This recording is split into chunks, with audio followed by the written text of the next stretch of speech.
Gokil ya, ganti tahun udah kurang dari seminggu, Samsung malah sempet-sempetnya ngerilis HP baru. Tapi menurut gue, HP ini cakep sih ya.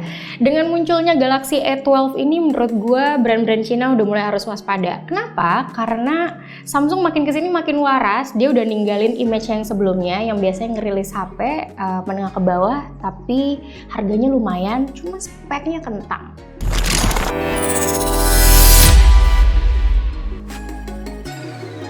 Kalau dari seri angkanya, depannya angka 1, artinya ini adalah Galaxy A series yang paling basic. Tapi gue cukup amazed karena di dalam boxnya yang ramah lingkungan, sederhana dan simple ini, gue menemukan HP yang sangat good looking. HP ini bongsor, lebih tinggi dari Galaxy Z Fold 2. Beratnya pun nyampe 205 gram. Padahal bodinya plastik polikarbonat. Agak tebal juga sedikit 8,9 mm. Tapi soal desain, gue suka banget ngelihatnya. Better dari A series yang dulu-dulu, termasuk frame kameranya juga agak beda dari biasanya. Gue dapetnya warna biru, birunya ini kalem, elegan, gak ngejreng, dan gak punya efek gradasi. Gak apa-apa juga sih ya, karena bosen juga gak sih lihat HP gradasi melulu. Sebagai gantinya, Samsung pakai dua jenis finishing, 2/3 bagian ada alur garis-garisnya, sepertiganya lagi polos. Otomatis jadi anti fingerprint juga. Slot kartu ada di kiri, rada mepet ke atas, bisa pakai micro SD dedicated, tombol power dan volume rocker di sisi kanan. Kalau posisinya agak ke bawahan dikit, kayaknya lebih enak dijangkaunya deh. Tapi kalau kayak gini juga masih oke sih. Tombol powernya nyatu sama sensor fingerprint. Pas gue coba speednya sebenarnya cepet, tapi mungkin jadi berasa nggak terlalu cepet karena animasi buka lock screen-nya yang agak lambat.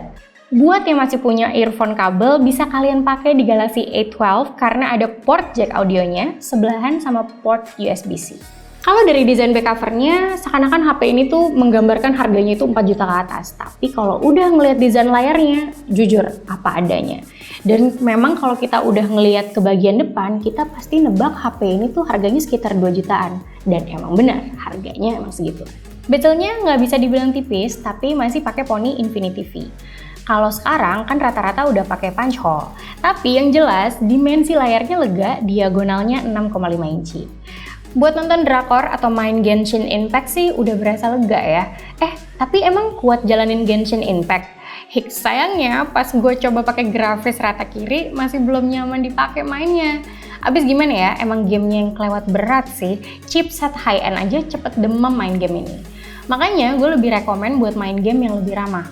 PUBG Mobile masih oke, apalagi game yang lebih enteng kayak Call of Duty, Free Fire, atau ML itu jauh lebih nyaman dimainin. Samsung sendiri ngandelin otak Helio P35 di Galaxy A12. Not bad lah, secara chipset ini juga dikenal hemat daya. Kalau di tes Antutu sih masih dapat skor 100.000 poin. Lagian, target market dari HP ini adalah mereka-mereka yang nggak ngurusin chipsetnya apa. Yang penting nggak lemot dipakai harian. Opsi kapasitas RAM-nya dikasih dua pilihan dengan satu pilihan storage mau 4128 atau 6128. Kalau gue sih saranin langsung yang 6128 aja sekalian biar lebih lancar buka apps ini itu. Karena sebenarnya Samsung udah antisipasi kalau ada yang mau pakai HP ini buat main game. Biar nggak berat-berat amat render grafisnya, makanya dipilihlah resolusi layar HD Plus 1600x720p. Gue pun udah bisa nebak resolusi layarnya belum Full HD dari pas pertama nyalain. Soalnya emang kelihatan pixelnya nggak serapet Full HD dan kualitas layarnya juga nggak segonjreng HP Samsung menengah ke atas yang pada pakai AMOLED. Karena A12 pakai panelnya PLS IPS. Yang juga dijagoin Samsung dari HP ini adalah baterai. Sebenarnya ini udah jadi standar HP mid to low dari Samsung yang sejak awal tahun kemarin gencar banget soal baterai. Di Galaxy A12 ini kita dikasih baterai 5000 mAh yang buat gue nih dengan kebutuhan medsos dan Netflix itu dapat minimal SOT sekitar 6 jam. Nah ngecasnya juga nggak lama-lama banget, untuk ngisi full itu sekitar 2 jam lebih sedikit karena casannya udah pakai yang 15 watt. Gue tahu kalian pasti mau nanyain soal NFC kan? Sayang banget Galaxy A12 nggak punya NFC.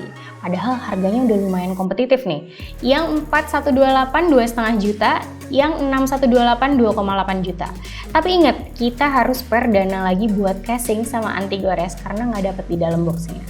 Oke, terakhir gue mau ngasih lihat hasil fotonya. Secara HP ini tampil beda dari HP Samsung lain, kameranya persegi kayak iPhone dan Pixel ada 4 pula. Tapi yang bakal sering kepake sih cuma 2 aja, lensa utama 48 megapiksel sama lensa ultrawide 5 megapiksel. Hasil fotonya gimana? Nih kalian sendiri aja deh yang nilai. Kalau menurut gue sih ini udah oke banget di mata gue. Karena gue bisa dapet detail yang masih greget selama cahaya cukup.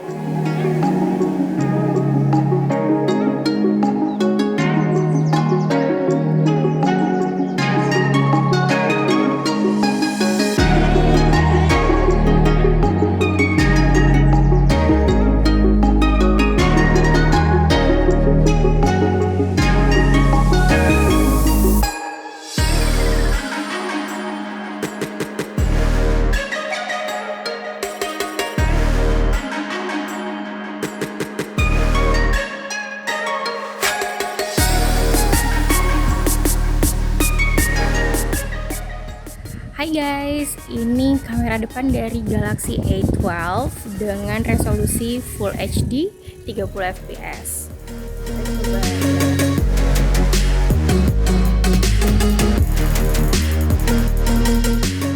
Dan ini adalah kamera belakang dari Galaxy A12 dengan resolusi Full HD 30 fps dan dia belum bisa 60 fps.